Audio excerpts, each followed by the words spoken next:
I should show you how this roof goes, opens and closes, because it's kind of wild.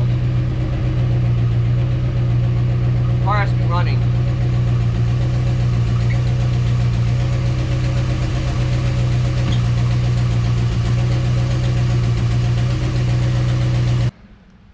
Hey everybody, out there in internet land. This is Dennis from DJ's Classic Garage, and today I'm actually going to do something that I probably should have done a long time ago. We're going to go over my 72 Dodge Charger SE. This is the car that, well, got me into car hobby. I've had this car since high school. It was my first car, and it has been repainted twice. The second time was a full restoration down to the unit body. This was an old school restoration, finished about 16 years ago.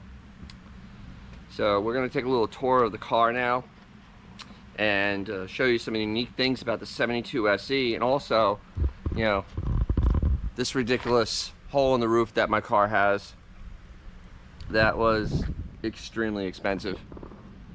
So a little background on this car, and I'll show the pictures while I'm doing this. My grandparents lived in Florida. My uncle used to come visit in May.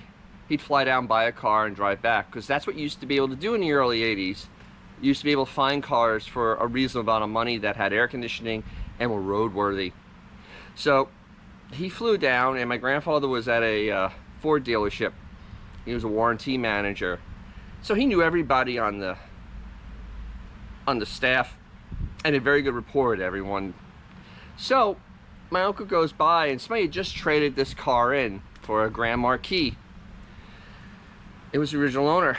I wish I had that person's name. That's lost in time now. So my uncle was walking by it. He always liked Mopars. He drove me around in a 69 Super B in a baby seat, and he noticed the seam in the roof, that there was a sunroof in the car. He had never seen one before. So he asked about the car, and they told him that they traded in for 800 bucks, and he could have it for said $800 plus tax. So it was total, it was $823 and change, thereabouts. I'll show the actual bill of sale.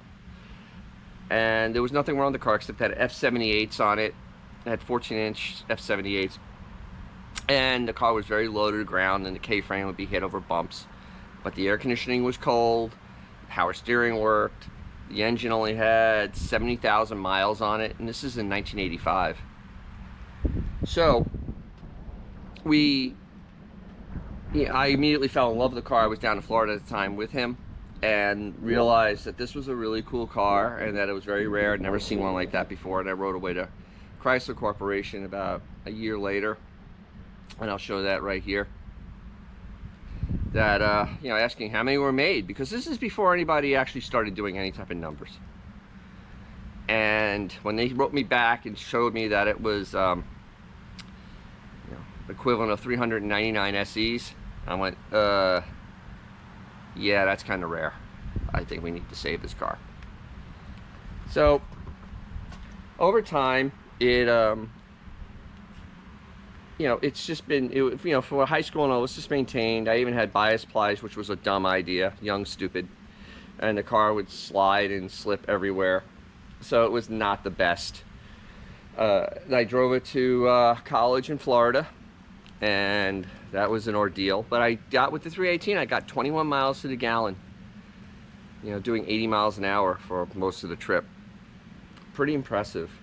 And then I soon after that parked it, because I realized that this was going to be a collector car, and that it was rare, and it deserved a little bit more than what being used on a college campus could afford it. Because this is 1989. The car already was now 17 years old, so it was tired.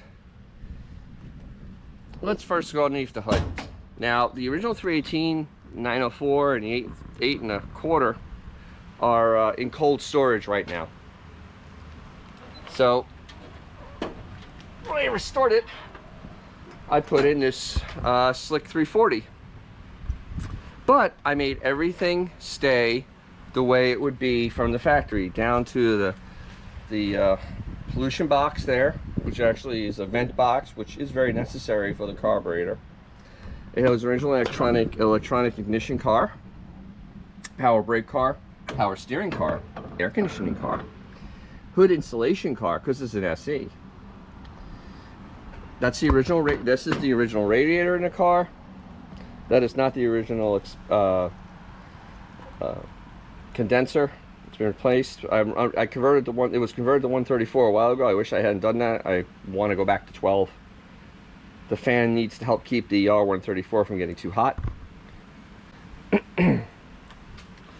So we'll go over here. This is the interesting part, because I'll show the build sheet too, because this car is very well documented, and there's no such thing as numbers matching Chryslers. I mean, granted, it can be, but it doesn't matter as much because a lot of them were, well, had service replacements. But I do have the engine that goes with this car. So the only way you can tell it's a sunroof car from the fender tag is this G70 number. And I'm 464 out of 488. That means there's 24 more cars built after this one that have sunroofs in it. It was built June 6th. It's Y4 gold, inside and out, with the Y3, which is the lighter gold accents on the inside. Vinyl top. And 26-inch radiator, so it has air conditioning and light package, so, and US built. And it's a 2 fender tag because it was from Lynch Road, which is the A. Lynch Road always did that kind of weird stuff, so it's just kind of interesting. Now I'm going to show the build sheet, and you can see the difference from the amount of information. So with a Chrysler, you know, that build sheet means everything, because the data plate has half the stuff on it. So right now though, it has the 340. It's been 30 over with a thermoquad because I wanted the car to be a little more fun. It's a hidden headlight car. You can see there's the motor for it. That's actually an NOS motor, and it has a torsion system. I did go LED. I should do a video on how easy it is to do LEDs on these cars. It's utterly simple. It was the greatest thing I've ever done. So let me pull this down. Oh. Okay. So 72 is the last year of this. The last year of the hidden headlight grille. 71s had open slots in them. These have little slots which are a pain to actually clean. 72 had a different grille on it. Also, hidden headlight cars got this, which is the same as a Dodge Dart's rear deck lid, and also a Demon, same thing. So Chrysler was great at reusing things. These are part of the light package, and they're chrome on Dodges, painted on Plymouths. Now I went kind of resto mod with the wheels because I wanted tires that actually worked if it rained out, and actually I can get traction with the 340. So I went with the year 1 aftermarket rally wheels. They're 17 by 9s all around square with a 275 45 17 tire, and the car rides 1,000 times better, and the traction is so much better. Now let's talk about this roof. This is the same roof that's in Thunderbirds, Cougars, and similar to General Motors products. General Motors went a little bit different route, and all other Chryslers. Chargers were the first cars to get power sunroofs for the Chrysler Corporation in 1969, and I'll be doing a video on that later, the history of how this came to be, because it is absolutely insane. This was a $464 option. You can only have it with a vinyl roof because the workmanship is, well, terrible. On the inside of the car, this is a Brougham car. Brougham package car came with, well, better door panels. That's basically what it did. It came with better door panels and nicer seats. This car had a free upgrade to buckets, But the original owner, who was an area rep, decided that he wanted to have the split back bench, because with the buckets you get the slapstick console. Yeah, kind of wish I had that. So here is also something else you get on the SE. You get the Rally Dash, which gives you full gauges. So you have fuel, oil, temperature, and your amp meter. I also have the clock. Works in this car. That is the actual mileage of the car, 118,731. Yes, the air conditioning does work. So now the sunroof. So you can see the sunroof, that switch is used on Porsches. It's still available. And this is your emergency turn. It says the motor is mounted this way. The way this car was built, this is the power wire for the sunroof right here. Try to get that better angle. This is the power wire right here. They ran it off of the fuse box under here, which I can't really get to.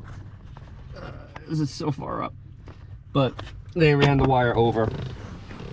It was sent out to American Sunroof, and they installed the sunroof with body in white. So the car was mostly done except for the interior, because you can't have the interior car putting the sunroof in, because I have to put the drain hoses down the sides. And when I do the sunroof video, I'll show the butchery that they did. There's a drain runs down both A pillars and then down the C pillars. On the SE, you got these useless quarter windows, which basically make a giant blind spot so you can't really see anything. It was to give it a more formal look. As you can see out the back window in these cars, that is not great vision. Looking back, I learned how to use mirrors very, very well in this car, because it is tough. Every light bulb in this car is LED, because why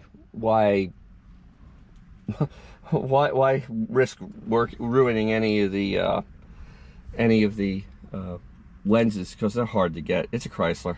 This car came with an AM FM radio, but no tape player. The tape player was optional in '72. It was expensive. It was like $400, I think. And so it's not there. But what I did is I did this neat little thing. I put a down here.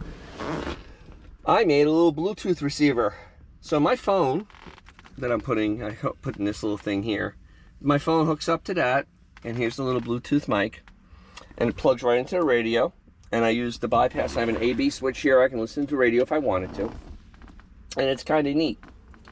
The other weird thing about this car is the glove box. And why do you say the glove box is weird? Well, let me show you. Any key will open this glove box. See, that's the trunk key.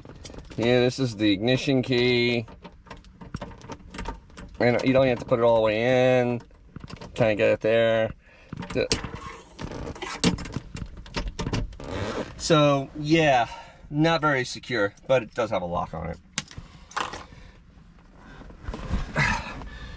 When we restored the car, most of the bolts on the dash were loose, and we always wondered why it rattled. That was Chrysler quality for the day. These are the same special edition that were put on Darts in '74, '75, and also put on Aspens 76 through 79 or 80. This is a 1 year only SE emblem. So we come to the back of the car. This is actually where the car was bought, Spitzer. I found that. That was on the car. You'll see on the picture that I had taken when we first bought it. You'll see that nameplate is there. These are 1 year only taillights. Yeah. So they give them the chrome trim around there to make them look fancy. And I wanted the car still like a 318, but don't be fooled. That is a 3-inch exhaust there. It goes 2 2.5s into one muffler and then a 3-inch exhaust at the back.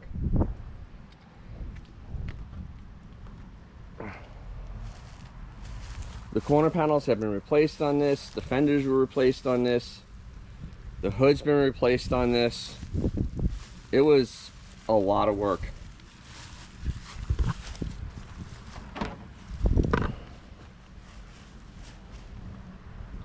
'72 came with those side marker lights. The '71s had a set that were integrated into the fender, and it looks so much better. But Chrysler being out of money, this is what they did.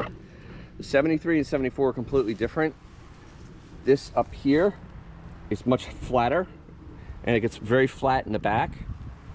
And the same thing with the front fenders. This wheel opening comes up to about here, completely changing the look of the car. And the doors, the body line on the doors is different. So the other thing this car came with was a rear window defroster, so it just blows air. And I'll show that in the trunk. This is kind of neat. We're gonna end up in the trunk here. There's some stuff in here, but this is how big this trunk is.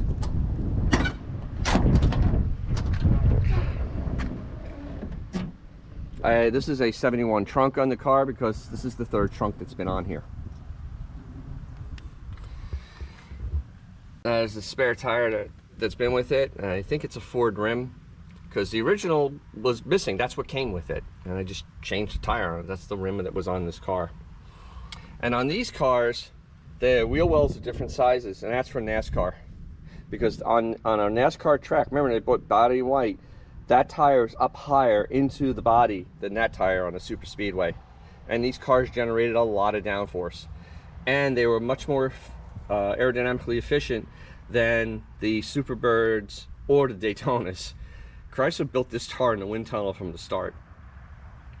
So there's the original jack.